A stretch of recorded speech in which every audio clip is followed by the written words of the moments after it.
Welcome to Real Estate Coaching Radio, starring award-winning real estate coaches and #1 international best-selling authors, Tim and Julie Harris.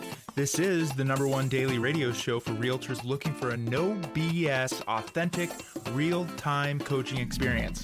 What's really working in today's market, how to generate more leads, make more money, and have more time for what you love in your life. And now your hosts, Tim and Julie Harris. 3, 2, 1. Welcome back. And today we have a very special guest, a coaching client, a friend, and a lot of you guys know him from our podcast. He is the famous Michigan Matt. Hey, how are you doing, Tim? Great. So welcome to today's interview. And actually had, I don't know, maybe 20 people after we talked about you and your success doing what you're doing to make so much money and help so many people in this market, asked to have you on the podcast. That started probably about 18 months ago. So here you are. Well, awesome. Well, I appreciate it. I'm happy to be here. Tell them a little bit about yourself, where you sell real estate, what you did prior to selling real estate. Let them, this little bit of get to know you. Oh, yeah, absolutely. So my original career in life was a career firefighter. I worked that job for about 18 years. I got into it right out of high school, went to college at the same time. And one of the benefits of being a firefighter is you have an adequate amount of time off based on your work schedule. So I always had an interest and passion for real estate.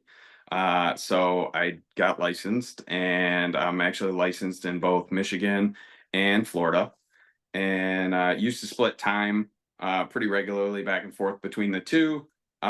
Most of the time now I'm up full time in Michigan. I'm in like the southeastern portion, so between like Detroit and Ann Arbor, and kind of service the 3 or 4 counties directly around there. I'm kind of right where all the counties come together. Well, so if they wanted to send you a referral, how could they do that? What's the easiest way to get a hold of you? Easiest way to get a hold of me would either be via text or via email. So my cell phone number is 734-673-6025. And my email address is matt@thewilhidegroup.com. There you go. All right. So I'll have his phone number on the bottom of the screen for those of you who are on YouTube. All right, so let's get into this. There's a story that I like to tell about you on our podcast occasionally, and I always get it wrong, and you always correct me for having gotten it wrong, but it's close. Where you basically, you know what I'm going to ask you, right? Yeah. I want you to tell them the story and give us much detail, because it's like one of the greatest real estate stories ever. And again, I know I'm going to get this wrong, but I'll tee you up. Where you are in the Home Depot and you stumble across somebody who's thinking about, okay, you pick it up from there.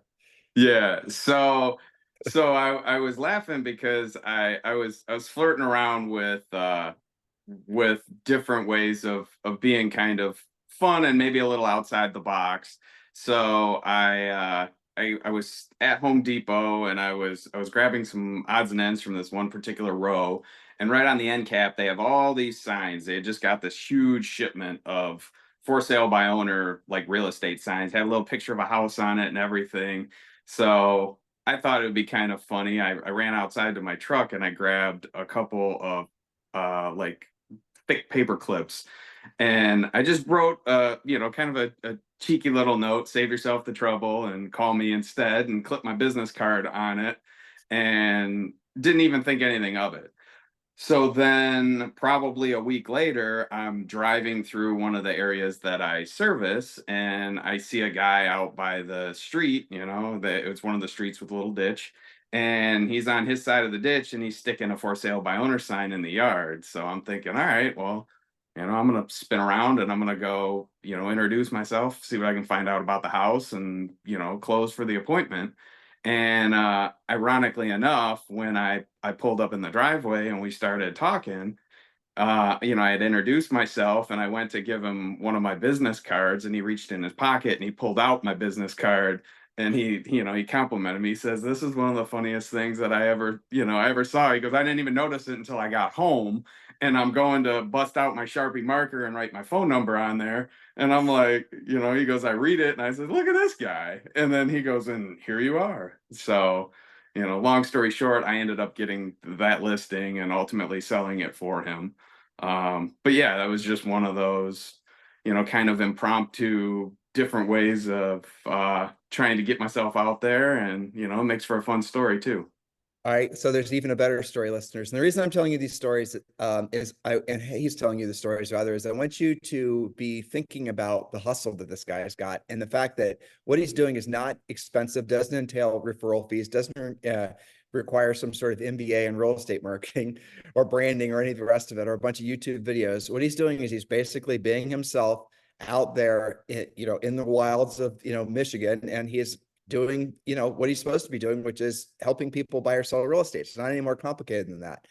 All right. So there's another story. I like this one too, where you had someone that wanted to live in a specific neighborhood. And in order for them to list their house, they had to find a house. This one? Do you remember this one? Okay, Yes, good. I do. I'll tell that one because that's the Yeah. really cool, because so many dominoes. Yeah, exactly. So this is, I guess this would be a little bit longer story. It's maybe 3-4 minute story, but I do have a lot of concrete numbers around it, and this is like truly a testament to what you guys preach on your podcast day in and day out. So basically, I had a couple. They were buyer clients. They were both empty nesters. Post divorce, they had been leasing separate condos, and their condo leases were coming up, so they wanted to buy something together. So, I have my buyer presentation with them. We create a list. We kind of identify a target area, kind of all of the, little mundane details that we do with Keep with keep talking. our Keep buyer talking. clients. And ultimately, in our first week or so of showing, they had kind of identified the area that was perfect for them. They're like, we want this neighborhood. This neighborhood had 4 or 5 different home types in it. And they're like, we want the quad level. So, I'm kind of a bit of a researcher and a numbers dork. So I go back and I look and I'm like, there's 435 homes in this neighborhood and 73 of them are quad levels. So I hop on the computer and I punch out a home seller wanted, and it kind of had some details of my particular buyer clients. I took the list of the 73 quad owners and I just dropped one on each. So I leave my house. I have a folder with 73 flyer, home seller wanted flyers for these specific houses because I wanted to make sure I didn't miss any of them. So I took the week off of prospecting from the office and I committed to 3 mornings basically in this neighborhood. And I'm going to door knock all of them, 25 a day for 3 straight days. And I'm going to see if I can get one of these to list. And I knocked on a door. It was, in the last third of the houses that were there. Young lady invites me in, her and her husband, we start talking in the kitchen. She says, yeah, I actually was just going to put my house up, this coming weekend as a for sale by owner. And I'm like, I've been looking for this house for, the last week. And I said, do you mind if I grab a couple videos real quick? Because I'd like to run over to my client's house after I leave here. And I said, I'll text you in about 30 minutes with a thumbs up that they're going to buy this house. And she's like, are you sure? And I said, oh yeah, absolutely. I'm 110% sure. This is the exact house they want, in the exact neighborhood, and so that's what I did. So I took a couple of videos. I went to their house. I showed it to them. They were all giddy, and we wrote up an offer. I communicated to the seller exactly when I said I would. They invited me over the next day after they got off work. We signed all the paperwork, and we were off and rolling. So on that one, I got my 3% on the buy side. This also had the seller give me 1% for doing all their stuff. I coordinated the appraisal and kind of serviced the seller even though I wasn't representing them. So that was a good overall transaction. That was like I think I ended up with like 17,600 on that one. Well, but And you sold the house that people were okay. So that was the yeah, dominant. Well, they are. so we closed the deal, and I, as I'm thanking both of them, I followed up and I, asked for a referral. I asked who they knew that I should be helping. And the seller said, well, you should talk to my ex-husband because I know he's going to be selling his house soon. And the buyers, they were so elated with what we had done. They referred me to a family member who had their house previously listed with another agent and it was getting ready to expire. And I ended up picking up two additional listings off of that. So I had a 650 listing and a 550 listing. I held open houses for both of them. One of the open houses, I got an additional listing, which was a 440, somebody in the neighborhood coming through, checking out what was going to be their competition. And then I also picked up another buyer. So this one door knock turned into 5 transactions, which ended up being just over 85,000 in GCI. Okay, so I went now. No referral fees, right? Did you pay? Did you No, buy? no, no that? referral fees on any of it. It was wonderful. It's also worth mentioning too that you mentioned for sale by owners because you're very good with for sale by owners, but they are generally speaking. Would you agree with the statement that the number one reason that sellers FSBO is because they just don't know an agent? I would. I would say, some of them, I think it's, kind of the morbid curiosity. There's so many shows out there now where they make it look so simple. And where I've really found a lot of traction is as soon as a property comes up, offer, obviously try to close for the appointment, but offer what I can by way of contribution. I usually offer to provide them with some of the state forms that they'll need. I'll send them the seller's disclosure, a generic PA, seller's disclosure, lead-based paint, that kind of thing. And then I'll just kind of gradually, follow up with them. So, say, all right, well, we'll see how your first weekend goes, and I'll follow up with you Monday if that's okay. And usually outside the first week is usually when I'm seeing a lot of conversion with those types of sellers. And I think it's let's go ahead. level off there because I know you do more than that because you're pre-qualifying them. You're not giving yourself enough credit. So when you're running into these for sale by owners and I'm from Ohio, he's from Michigan, and generally speaking, in the Midwest, if you're braggadocious or try to puff yourself up, you get knocked back down. So we have a tendency to hide our lights and barrels. True story. Yeah. So, but he's not giving himself enough credit because he does a really good pre-qualification. I'll give you guys for example. Well, I'll just ask you, Matt.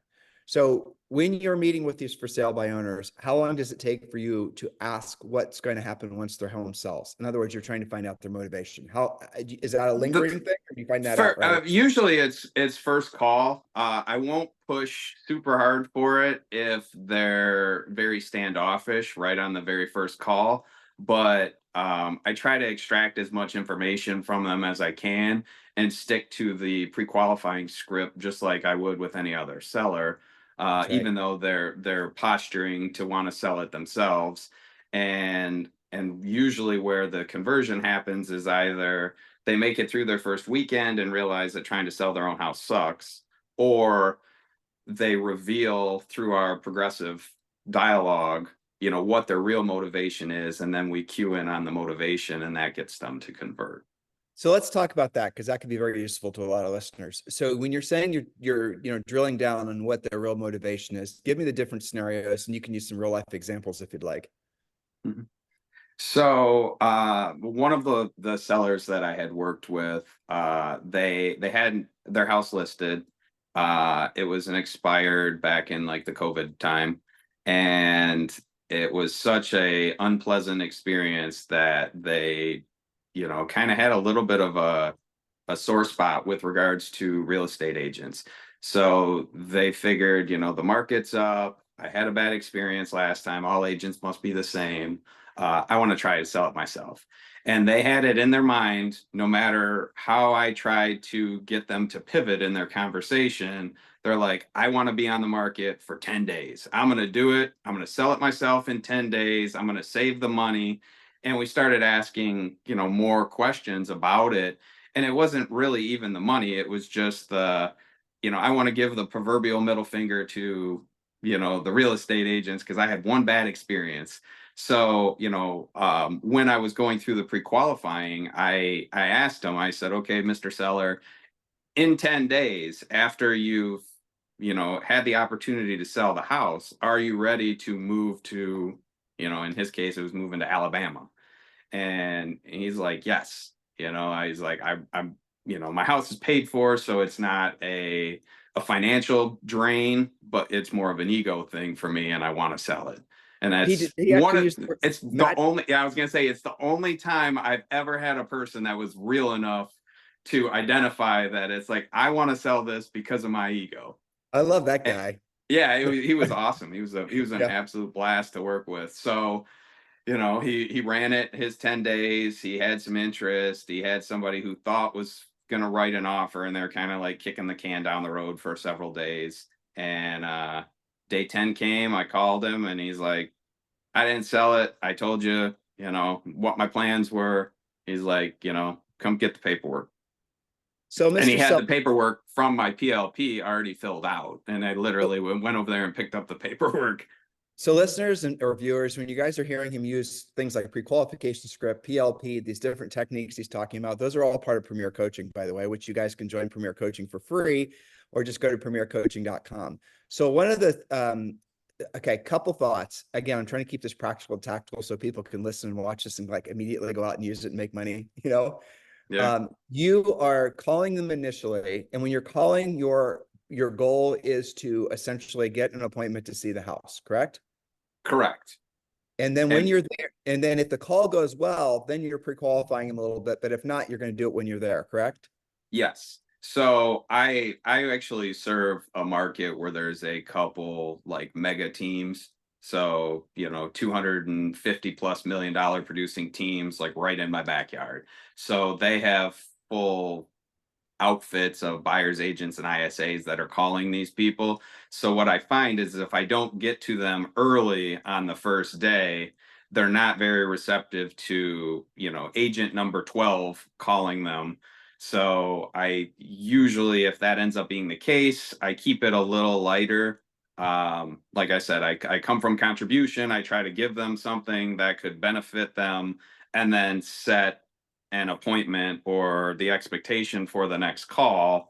And then usually on that second or even the third call, sometimes depending on, what their motivations are. Sometimes they want to just put their house up for sale, and, it was almost like the like Zillow does with the make me move. Well, if I could get 500,000 for my house, I would move, when they live in a house full of $350,000 houses. So it's like, to me, that's not really a viable seller. I ideally focus on the people who want to transact, in the next like 60 to 90 days, ideally. Well, And, it's a little bit of a velvet glove with for sale by owners. I've called them enough and I've spoken to them enough to where I can usually get a pretty good read on whether they're going to be like a first call conversion, or, maybe it's going to take 2 or 3 additional ones. But, where all right.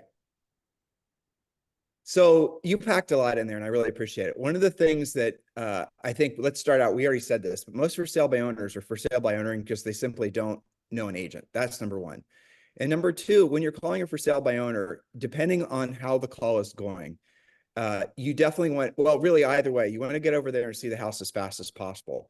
Now, you can skip the calling, by the way, for sale by owners, and you can just go knock on the door, which Matt's also done before. And if you're in a marketplace, well, honestly, if you're wanting to really get a lot of momentum with for sale by owners, that's the move. Just go knock on the door and use their script that's in Premier Coaching. But one of the, and Matt does say his version of this, but one of the things that you don't say this right away, but this is one of the things you say to placate their egos, let's say. And so I'll do it with Matt as if he were the seller. So Matt, listen, there's no question in my mind you can sell this house yourself. You've positioned this house correctly. It's in great condition. You priced this house masterfully. The brochure you made, the video you made, everything you've done, you're easy to get hold of. I mean, honestly, I'm 100% sure you can sell your house yourself. So congratulations. But let me ask you a real quick question. If I could, if I were to bring the buyer, and the buyer, this is the exact buyer you were looking for. It had no issues with the inspection, no issues with the appraisal, no issues with the financing, this is a great buyer, the perfect buyer for your house. And they're flexible with closing, they're flexible with all the things. You're in complete control. And this check I hand you at closing is the same, if not significantly more than you would be able to get selling it yourself. In other words, you can have your cake and you can eat it too. You can win, and I'll take care of all the responsibilities and do all the work and take care of all the liability, frankly. And the check I hand you at closing, again, is the same, if not more than you'll be able to get selling it yourself. So, Mr. Seller, the question I have for you is, why wouldn't you list the house with me? Well, that sounds like the American dream. If you could do all that, I would list the house with you. And minus the American dream part, which is very gratuitous, I appreciate it. But that is what they say. They will actually say, if you can show me that you could do all that, I would list the house with you. And that really, guys, you think that I'm oversimplifying it. Matt will testify that I'm not. 99% of the time, a for sale by owner does not know another agent, is just trying to sell it to, frankly, because it's like a help wanted sign. And if you follow our script, follow our presentation, send the pre-listing pack, the whole 9 yards, you're going to take the listing. And if you are in a marketplace where it's competitive, where there are a lot of people chasing listings, it is a good idea just to go knock on the door. I mean, Julie and I sold over 100 houses our first year in real estate, half of which were listings. And I bet you of all those listings, I could pretty much guarantee you all of them are FSBOs. Usually, well, it's because for sale by owners and expireds, it's so, Matt, you and I have talked about this before, and it is kind of fascinating. Everyone wants to be a listing agent, and agents are willing to pay 40% referral fees for buyer leads and all this craziness. And yet every single market, there are thousands of potential sellers who have their hands up in the air right now, who with just a little bit of skill, a little bit of effort, you could, instantly start taking listings and become a listing agent and be essentially on your way to having a real estate practice, opposed to always being beholden to buying leads.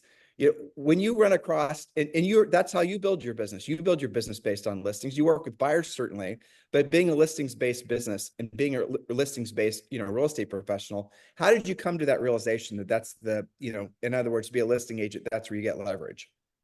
Being on the buyer side of a seller's market when it comes to negotiations, whenever it goes multi-offer, it's not always who has the best sales pitch. It's, what do you have resource wise? And there's just some buyers that they have what they have, and there isn't any ability to be competitive on certain price points. So what you end up doing is having to walk either their expectations down a little bit or their price point down a little bit when everything was going way over.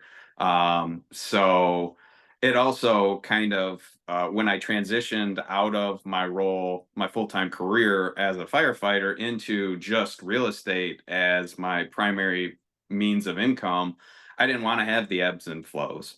When it was secondary income, it was fine. If you make 20, 30 grand in 1 month and nothing the next, that's fine. But then when it is what you're, basing your livelihood off of, I always want to have a plateau with little spikes up above it, but I never want to go below a certain number. And that's where really implementing like your guys's, magic number, real estate magic number, and kind of really drilling down and setting goals and looking at your finances, all of that kind of plays together as a cohesive system that helps avoid a lot of the pain points that a lot of real estate agents experience. And I think the only way that you can ever really achieve that is to be a listing agent, or at least have a component of your business comprised of listings, because especially with some of the headwinds that are out there now and a little bit of the uncertainty with the climate on the buyer's agent side of things, I think that's going to create a lot of inaction, because people are going to get too taken in by the headlines or what could be, when in reality, if they had a little bit of more of a listing inventory, I think a lot of those concerns would be kind of quelled moving forward. No, that is the bottom line. I mean, really, if you want to know what the cure-all for the commission sharing lawsuit fears, it's called being a listing agent. Because you know what? The reality of it is there's no shortage of buyers. and there's no shortage of, demand. And we're on this long-term sellers market. It's going to be this way for, I don't know, 10 plus years easily. Just demographics tell us that. But yeah, if you want to know what the cure for worrying about buyer agent commissions are, or having to buy buyer leads, all this other stuff, hey, be a listing agent. That's definitely the answer. So you mentioned you're competing against a couple big teams. So you're an individual agent. You have, well, I think I'll take a sidestep. When you sell a house and you make $10,000, being that you're Matt Wilhide, Michigan Matt, what percent of that do you keep? I actually am really like frugal with my budget. So if it's not a really dollar productive activity, I don't do it. I don't do anything with regards to buyer leads. So last year in 2023, I kept 83 cents on the dollar. So pretty much what I'm outsourcing is some of the mundane tasks of real estate.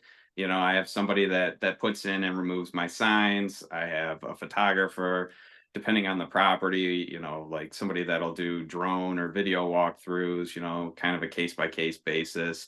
I do splurge a little bit on the materials that I use for my PLP and my business cards, only because, who hasn't walked into a house with 100 business cards on the counter? And, I want mine to stand out. And then I was kind of, I come from a background in marketing, so I always see like a place with a website, but I'm using it more as like an online resume. I'm not spending 120 some odd dollars to have an IDX feed so people can like magically go to my website and then start searching for houses, when in reality, with as user friendly as like the front facing consumer portal of like Zillow is, people are going to look on there. People are going to look on the MLS program that we have through there. So, I maybe spent $500-600 on a complete overhaul on my website, and that's all. It'll be just a lot of times. I just want to have information out there. So when I am a cold, it's like as I grow, I found that I need to get outside my sphere of influence, and I'm starting to work with people who I don't know or I don't have any social ties to.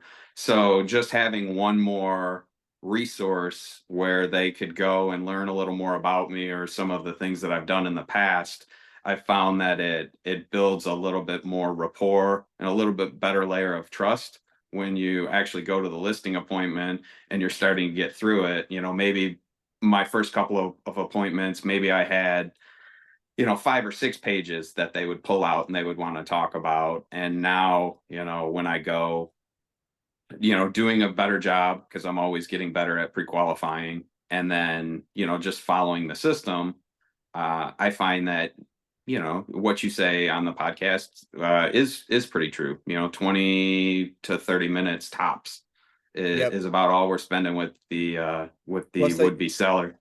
Let me go back, because you said 4 things, but I'm going to really focus on 2 things. Okay. So number one, there's a story, Inman and a whole bunch of other people have done research on this. Basically, the average agent lead generation site generates 0 leads per year. He just said that. Hopefully you guys heard that. But the other thing, I don't know, he didn't say this, but hopefully you guys are understanding this. Because Matt is a proactive lead generator primarily, because he doesn't buy his leads, because he can go out there and control what his daily activities are going to be. And he knows that with improving his skill, he's going to get more predictable results. You guys following me on all this? He is not beholden to buying business or doing a lot of marketing and branding and the rest of it, because he knows his money is going to come from his effort. Effort equals results. Now, some people might say that, well, you can only you can only essentially, there's only one Matt, there's only one door, there's only one listing and all those things. And to an extent, when you say that and you think that, it's true. But here's the difference. There's, again, a lot of studies have been done on this. Julie and I've certainly done a lot of studies on this, where if you look at, and let's talk a little bit about teams, because I know you compete with 2 dominant teams and you win consistently. So when you look at a team that does $1 million, I'm just going to make the math easy. When you, that does $1 million in GCI, and you look at the profit that the rainmaker or the team leader is actually making from that team, generally speaking, it's going to be about 20, really in this market, honestly, it's probably about 12 to 15%. Now, as buyer agent commissions in some markets maybe are a little bit downward, more pressure on them. Who knows what that's actually going to fall to, but let's just say 15%. So if that rainmaker, I'm actually going to give that rainmaker a little bit more credit. Let's say that team leader is more efficient, and let's say they're charging processing fees, they're not wasting money. Let's say they're making 20%. So that agent's going to sell have their team generate $1 million in GCI, and they're going to make $200,000 before personal expenses and before taxes. And again, this is normal. And this is something that teams don't talk about. Now, I'm not saying there's anything wrong with that. I'm just saying, just have all this in your mind so you can make a decision when you're deciding whether or not you want to build a team, or whether, like, really who I feel like I'm speaking to are those with teams and wondering why the hell they're not making more net profit. If you're right in this, range of what I just told you, you're doing what everybody else is doing. Now, if you're buying Zillow leads and doing things like that, you're probably making a hell of a lot less profit. And I'll dare to say, if your average sale price is 400,000, 500,000 or less, and you're buying leads and you're paying 40% referral fees, yes, I'm talking to you Zillow Flex agents. On your buyer side, if you were actually do a profit and loss just on your buyer side transactions, you'd probably quickly figure out you're making no money, but we'll hold that conversation for another day. So if you were to, back to the example, $1 million equals say 200 grand. If you were to earn, using Matt's analogy, so if Matt wanted to earn, $200,000, let's just say, and he is running an 85% profit margin, Matt, how much would you have to earn gross GCI? Not much. 300,000? Less, right? Yeah. Like $250,000. Now, I'm not saying 200,000 is a large number or a small number. I'm not saying $1 million is a large number or small number, or 250 is a large number or small number. I'm just helping you guys to think about this. So Matt would, as an individual practitioner earning, say, $250,000 or $300,000 a year, have the same net profit as the person that has the team. Oh, but the team doesn't have to worry. The team leader can delegate working with the buyers and the sellers, and they have this business and they have all the rest of it. All those things are true. But the thing is you're going from working with the buyers and sellers to working with your team members. You're not getting more time. You're just doing different things with your time. Again, if that's the path you want to go on, God bless you. We have Premier Coaching, has a lot of team training in it. Julie and I had a team with 7 buyer agents, the whole thing. But just make your decisions with your eyes open. So as I was going through all that, what were you thinking? I knew exactly where you were going to go with that conversation, and it's like, and that I think is the biggest takeaway is, if you are an individual agent, yes, if you want the plaque on the wall, or I closed $20 million this month, but you only get a fraction of that, versus going out and doing less business and being more intentional with where you spend your money and really working off of a budget. That was probably the single biggest thing, was setting goals and establishing a budget, and then sticking to it.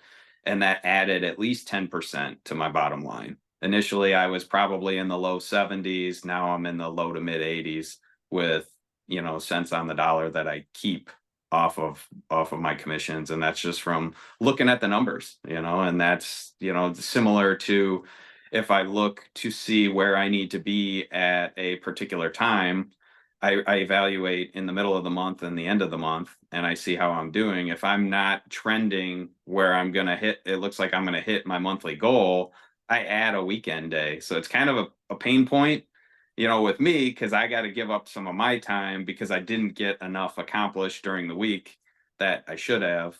And that makes that immediate adjustment, same month that I'm running a little lean, rather than waiting. And if I wasn't paying attention to my numbers, does that happen 2 months in a row, and then 3 months in a row? And then, when it gets to the fourth quarter and you're kind of reviewing things and setting goals for the next year, you realize that there's no way, at the end of the year, it gets to be such a blur, starting at Halloween. It's like the end of the year goes by like that. So that's not the ideal time to be trying to play catch up. So that's So where I really, you hold yourself accountable to what? Your magic number of listings, or you also said, like, we're talking about net profit. Like, how do you hold what are your numbers that you hold yourself? What are your minimum standard numbers that you hold yourself accountable to every day? So I, since we started really working together, and I kind of tweaked my budget last year on where I wanted to be. I wasn't pushing myself enough. I made just one little change. So the average days on market in my particular area is about 16. So I found it very, very difficult to maintain 6 active listings at all times, which was at my time my magic number. Well, So let me define that because we have listeners that don't know. Sorry, just hold that thought. yep, Magic number of listings. Magic number is the number of listings you need at all times to meet or exceed your financial goals. Basically, what you have to pay for, what you want to pay for, plus taxes and savings and whatnot. So essentially, you take all the money that you have to earn, and you know that from doing your real estate treasure map, which we give you in the first level of Premier Coaching that you can join for free. Just go to premiercoaching.com. But you now know what your magic number is. So in Matt's example, let's just say his average commission is $10,000. So if he had 5 listings at all times, and you heard his average days on the market is 16 days. If he had 5 listings at all times, for sure, what would you say? 3 of those are always going to be in contract? yeah, Yeah. So if he has 5 listings at all times, and it's a struggle because things sell in 16 days, these are 5 active listings. So he's going to have 3 pending at all times. So his job, he's always going to have $30,000 pending, always going to have $360,000, or, 30, basically 360 to $400,000 a year in revenue. So his whole job, listeners, is to make sure that he maintains the 5 listings at all times. So every single day when he wakes up, his whole life is about replacing what he sold, replacing what he sold. And if all of a sudden, for example, he decides that he wants to buy a bigger house, or he wants to take a vacation, or wants to take more time off, what he does is he increases his magic number of listings, because then he automatically increases his income. Or maybe for some reason his average sale price were to go up, then maybe he only needs 3 listings at all times. But the moral of the story is if you want to know what your real estate, your business plan should be in real estate, I just gave it to you. Know what your magic number of listings is and work to that magic number of listings. Like when Julie and I sold real estate, our magic number was usually between 24 and 30 listings. And we sold real estate in the 90s and the market was completely different. So we had to do the activities every single day that would lead to, and our days in the market was like 93 or 91 or whatever, completely different world. But we had to adjust our daily activity. I know our daily activity to the point where we were able to maintain that number of listings. And after, we got into the groove of things, that's what we do. And I hope what you guys are listening and you're listening and watching and you're understanding is, for some reason, especially since really the last 15 years, everybody thinks to be successful in real estate, you have to be a celebrity.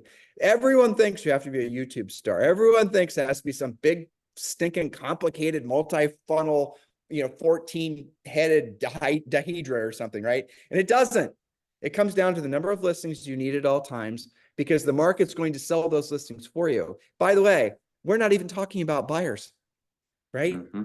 You're just basing your whole life and your whole business on a certain number of listings, right? Right. Yeah, because I can't control what my buyer's situation is with regards to their ability to compete on a house that they may or may not love. And if you base everything off of your listings, which you can control, that's where I said it kind of flattens those ebbs and flows, and you have that predictable, am I going to be able to make my house payment this month kind of worries go off the table, because you always have that constant flow of revenue coming in.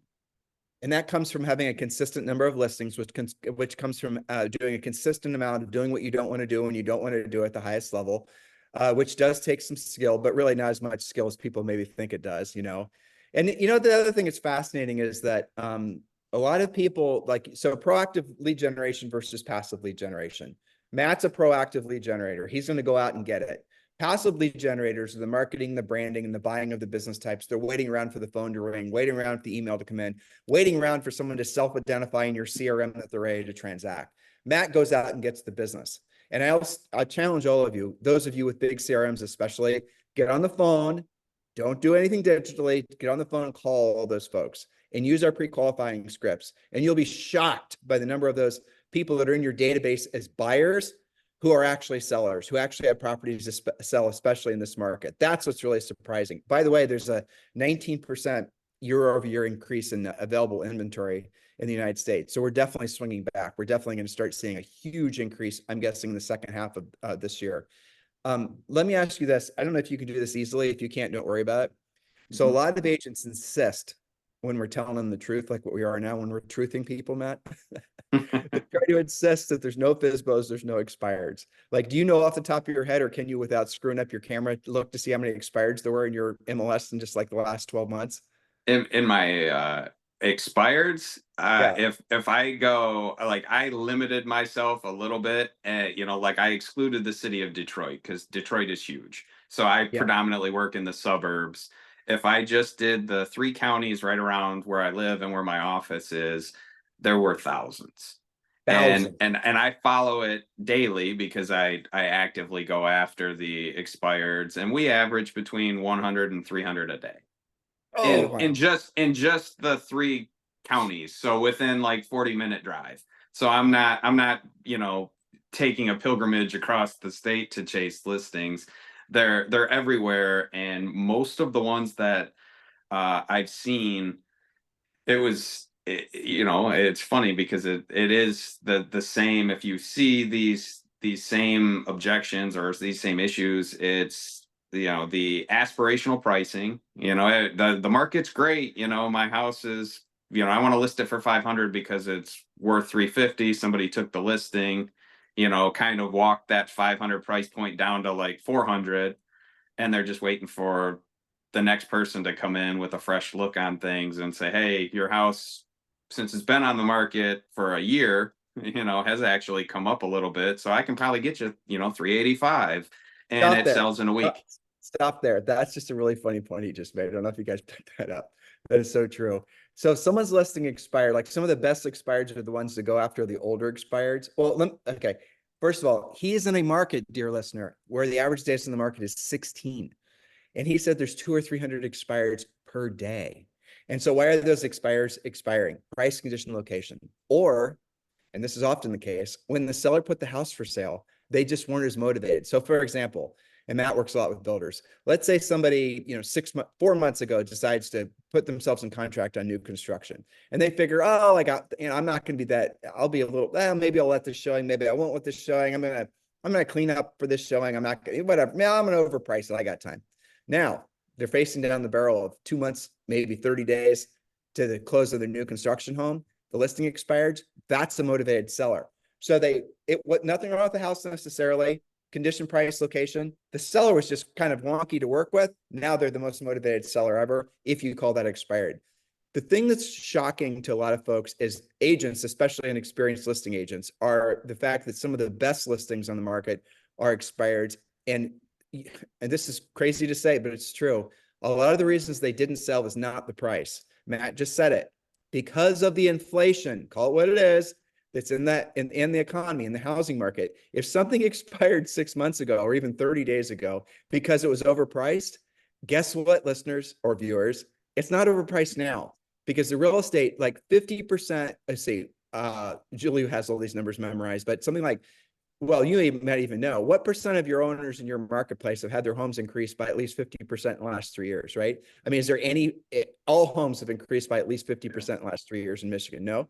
Yeah, Except I'd say you're pretty darn close. You're definitely in the 40s, over the last 3 years. So 40% increase, it is. It's like, you guys do reference often. It's like winning the real estate lottery. It's like, that's a great person to sit with. Somebody that bought 3 or 4 years ago, and they're a little stressed about the current financial climate. The interest rates, double what I paid for my current house that I'm in, but when I sell, you can get me how much for it? It's like, that all of a sudden, in the interim, paying that little bit higher interest rate makes it pretty easy to convert when they find out they're walking away with, 6 figures, So by way of net proceeds. I was looking for rental properties on realtor.com the other day, and I came across one of the first ads I actually saw. And of course, Julie and I have been talking about this on the podcast and our coaching programs forever. But it was an ad. The agent had done a great job of explaining that the mortgage on the house was assumable, and it was assumable with release, which, listeners, that just means basically that the seller, you have to qualify for the mortgage, and then you can assume that seller's mortgage, and the rate was 3.49%. And so what this agent had done is said, you buy this house and you will be able to assume the mortgage at 3.49%, just cash the seller out of their equity. You guys understanding what I'm trying to say here? And the difference, and the agent did, again, a great job showing today's interest rates versus 3.49% interest rate. And the difference was, it was like, I think it was like $500 or $600 a month. It was significant. And this was just Profitable. It's the difference between being profitable and not on rentals. on a rental. Exactly. Well, so, there's just, hopefully what everyone's realizing is whether you're in Southern California, whether you're in Las Vegas, whether you're in Manhattan, whether you're in Miami, we have coaching clients all over the market, all over the country, really now all over the world. You have an unending supply supply ready to go, motivated buyers and sellers. So agents approach the market like there's scarcity. Interest rates are too high. Nobody can qualify for a mortgage. There's not enough sellers, but it's a mindset. It's not a fact. You guys are believing that there's, a lack in the housing market, and there isn't. There's an abundance in the housing market. Matt has proven it with his success. So, Matt, I wrote down a whole bunch of other questions, but I really like how we're grooving on these particular things because it's going to be very useful for a lot of people. It's your nice practical nature from being Midwesterners coming out again. Absolutely. So let's talk a little bit about marketing and branding. Do you spend any money on marketing and branding, doing anything like that? Because that's all the rage right now in real estate. Yeah, so I do a little bit. There's a few like local events that will donate money to. Realistically, that's what it is. I mean, it is branding and marketing, but I don't really go into it expecting some kind of quantifiable return on my investment. That's just kind of doing good for community kind of thing. Yearbook ads, little league, that kind of thing. Do some limited sponsorships on things like that. A good chunk, like I said, I spent $500-600 on having the website kind of taken down and overhauled, and we're gonna relaunch that in the beginning of next month. But I mean, that's just a small like reinvestment into it. But 99% of what I do is either proactively lead gen or referral, sphere of influence, or past client. So let me ask a last question, and then whatever else, I always say that, and then there's like 10 other questions, but that's just right. Why coaching? What has coaching meant to you? How has it benefited you? Where is the rationalization to spend thousands of dollars a month on a coach when you're obviously a very driven and successful person? What's in it for you? Complacency. It's really, really easy, particularly where people have become somewhat acclimated to working from home. You're at your house instead of the office that you used to work in. You can make a lot of arguments that your productivity goes down. So for me, we took our formal dining room in our new construction, put frosted French doors on it, and insulated the mess out of it when they were building the house. So it's like I come in, I shut the doors, and it's work time. And then it's sticking to your goals and your schedule.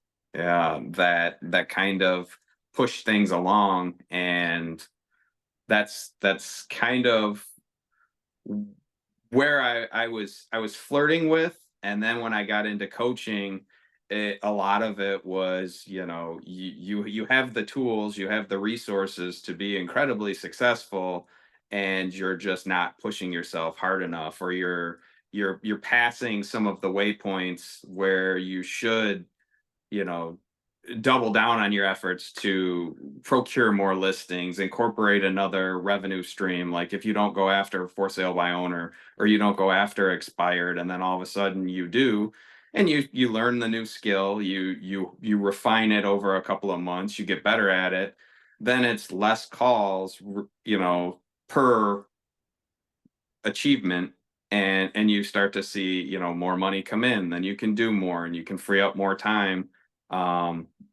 And I always told myself I would probably get into the more glamorous, I'm going to do some more branding, or I'm going to do some, promo videos, or some, cheesy whatever to get out there more than I am now. And I kept kicking that can down the road. And honestly, I don't know if I would ever do more like self promo than I do now. I should, Well, admittingly be more you're vocal changing about. you're changing subjects, and I know why, because you're reading my mind. Because you went back because you don't want me to ask you about complacency, and so you're now trying to talk about branding again. I see what you're doing. So listeners, tell you something. Even the best coaching clients, they try to manipulate the conversation so that they won't be held accountable. So that's what he's doing. Okay. Yeah, yeah, yeah. Let's 100%. Nobody, there you nobody likes getting uncomfortable, and I That's the find reason he changed the myself subject. that way at least once a month when I'm talking to Tim. So, Because you guys noticed how he was talking in third person when he was referring. He said people get complacent. He didn't say I get complacent. yeah. How do you how do you know when you're complacent, Matt? What are the signs that you're in complacency, and how big of a challenge is that for you? Because let me just set the stage. He's very successful, been very successful for a long period of time, knows how to make money, makes money, basically more money than I'm going to guess probably all your friends in your peer group. You're operating on a totally different income level than probably everyone you know, true or false. We're getting there. Yeah, okay. And so it's easy for when you're a big fish in a small pond, it's very, very easy to get complacent. So how do you recognize the complacency in yourself? And when you are experiencing it, what do you do about it? Huh. That's a good one. So, for me, it's every week when we talk, we establish, goals for 7 days from now. All right, stop, And stop. So let's talk about those goals. mhm. Are your tendencies to set goals that you know you can accomplish, or is your tendency to set goals that you know will make you uncomfortable? Pre or post coaching. Prior to Uh, coaching, I would always set more conservative goals because that way I always felt good because I was always achieving my goals, and then I have all the warm and fuzzies because I feel successful. And then, when we started working together, it became no. One qualified listing appointment a week is not going to hack it, my friend. You need to be doing 3 to 4. And how are you going to get there? You're going to get there by picking up the phone and doing some of the things that you either put off because you don't want to do, afraid to do, whatever the case may be. And once I kind of got the push and I broke through that resistance, I've started to develop those skills, and then it becomes a lot easier, and it's actually quite gratifying and motivating. Like, I don't like in this particular room, I don't have my little knickknacks that the real estate brokerage sends you every year that says you're double platinum, and you sold 50 houses or whatever your respective brokerage gives out. Like, I don't have any of that in here because you know that's great, if you're looking for mantle space, but I am constantly refining and going after, the so someone asked Enzo Ferrari, I'm a car nerd, right? So someone asked Enzo Ferrari, Enzo, what's your favorite Ferrari? And he always said the next one. So why am I telling you guys this? Because by surrounding yourself with things that symbolize your past successes, it's going to make you complacent 100% of the time, because you're going to feel this sense of accomplishment when you walk into this room that's adorned with all your, your awards and your achievements and whatnot. It's fine to have those squirreled away someplace, but the reality of this is a blank wall or listing boards that are, one through however many listings you're going to take. You have to psychologically, like, you know, ultimately complacency is just laziness. And it's very easy to allow yourself to be lulled into complacency or laziness, especially when you're already successful. But the problem is if you allow that to happen, you're going to lose what you already have. It's a great example. You can use finances, you can use health, you can use relationships. If you all of a sudden just say, I'm in good enough shape, that's it. I've reached peak health. What's going to happen? You're going to lose your health. Financially, fortunately, actually is one of those things where when you do have enough breakaway velocity and your assets are producing, more little baby assets for you that are then multiplying, making more little baby assets for you. Well, then you can actually have some financial, not complacency. You still have to monitor it, but your money actually can start growing for you and compounding, right? But yeah, your relationship's the same thing. So the moral of the story is that it's very easy, especially when you're a big fish in a small pond, or even a medium fish in a medium pond, to become complacent. And then you lose out on life, because you don't lose days or weeks, you lose years, you can lose decades. And the older you get, and I'm going to say this, and I can get away with saying this because I'm from Ohio, especially if you're from the Midwest, when you reach about 40, 50 years old, there's almost this expectation that you've peaked. It's not that way when you go to different markets or different parts of the world. Yeah, you've done it. Congratulations. It's not, people don't say that to you, but there's this little bit of social. When are you going to take some logs off the fire, stop and smell the roses, and people say all these things. And so one of the things that I always say to Matt, and I'm saying it to all of you as well, is like, if you were to take a Matt Wilhide and you were to drop a Matt Wilhide in a marketplace where the average sale price was $5 million, not only would he have to sell less, but he would, he has the capacity to do whatever the hell he wanted to, if he locked into that type of opportunity, he would. So there are so many people across the country that some of the best agents are the Midwestern agents, because they're used to having to do a lot of transactions. But in Matt's case, the way he gets out of complacency is he has to set bigger and bigger goals that make him uncomfortable. And when I ask him to set a big goal, he'll oftentimes, it'll take him a week to set whatever the goal is, because he knows when he sets what it's going to be, he's going to actually go after it. But lack of exposure, that's the biggest problem that most people have. And it's true throughout your life, no matter where you are in the financial, where you are on the ladder, right? Lack of exposure is going to lead to complacency. So if you're surrounded by the same thing every single day and you're never getting out of your marketplace, he just got back from a really nice cruise, right? Mm-hmm. And you're not doing things that are really going to expand your thinking, you're going to be lulled into complacency. It's our natural state. Society is going to reinforce it. Your family will reinforce it. Your friends will reinforce it. But the one regret you're going to have, and this is definitely true, is the older you get, the more you're going to realize you wish you would have. We're talking about earning money, but why is he earning money? It's from the money in which he basically funds his life, and he spoils his family, and he has more experiences. That's the whole damn point of the money. Once you're past the need for financial security. What are you thinking, Matt? Did I motivate you there? Yeah, I'm thinking 100%. Like my high school age daughter is finishing up a 10-day trip to Italy and Greece. So she comes back on Sunday.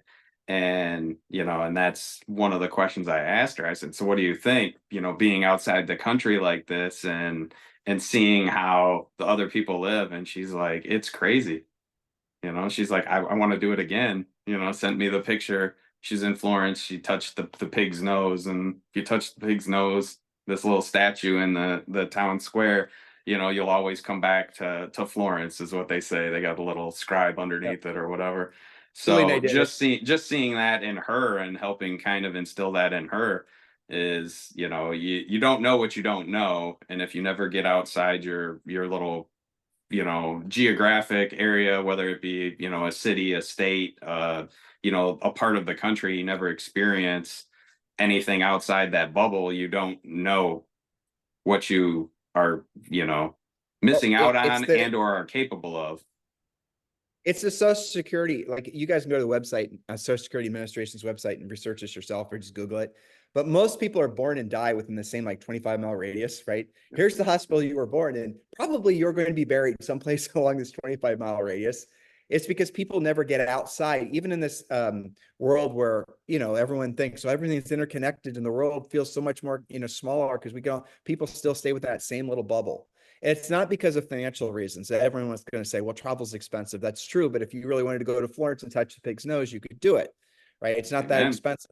Yeah. And yeah, exactly. So the moral of the story, listeners, is you got to do your best. Like, so what's your attitude on media? Like, how much news and other forms of static do you allow to enter into your cerebral? I get cable for the NFL football season. Yeah. Right. I get it. So other than that, very, very limited on the media. Like, I couldn't tell you, what's going on, wherever, outside of maybe like if I get on and, check Facebook or something like that, there might be like a headline that's up, but that's about the exposure, and odds are I'm not going to click on it. And what I found is, you guys recommended it. I gave it a try, and going media free, you know, it's just like, especially in today's climate where everybody's worried about a million different things, if you're not worrying about a million and one things, you know, it's that one less thing makes life a little bit easier. And you know, and that kind of helps play into the motivation, is it's like, if I'm not just sitting around thinking about everything that's bad going on around me, it makes it a heck of a lot easier to, you know, get up and, you know, go do some good, help some people, you know, sell their houses and get to where they want to go. You have to be passionate about real estate to be successful about real estate. Is passion like a thing that's required? I don't think so, but I think it definitely plays into how successful you could be. Energy and enthusiasm goes a long way, particularly when you're dealing with seller clients. If you come in, you believe in the product, you have a good, you know, system that's kind of either you upsell or it sells itself just organically the way it's created. Um, that has a really good like compounding effect. If you weren't as passionate about it, it was just a job, I think that would kind of spill over in how you present or how you speak. It, So you have, know, if you right. were doing a job you hated, you know, it's like, you know, you can walk into an office building and tell which people hate their job. Have passion for helping people, because that's ultimately how all of us are hardwired, and be passionate for the results that you get from helping people accomplish their goals, right? And the helping people Absolutely. part is buying and selling real estate.